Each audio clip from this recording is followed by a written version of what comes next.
বৈষম্য বিরোধী ছাত্র আন্দোলনের ডাকা কর্মসূচি একাত্মতা প্রকাশ করার রাজধানীর বিভিন্ন শিক্ষা প্রতিষ্ঠানের শিক্ষার্থীরা আজ গণমিছিল করেছেন।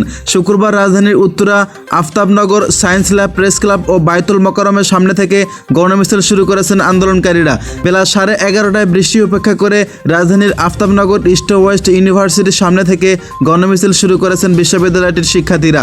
গণমিছিলটি ইস্ট ওয়েস্ট ইউনিভার্সিটির সামনে ব্র্যাক ইউনিভার্সিটি থেকে আবারও রামপুরা ব্রিজ হয়ে দুপুরে 12টার দিকে ওয়েস্ট ইন্ডিজ ইউনিভার্সিটির সামনে গিয়ে শেষ হয়। পুলিশের 25 থেকে 30 জনের একটি দলকে শিক্ষার্থীদের গণমিছিলের সঙ্গে সঙ্গে চলতে দেখা গেছে।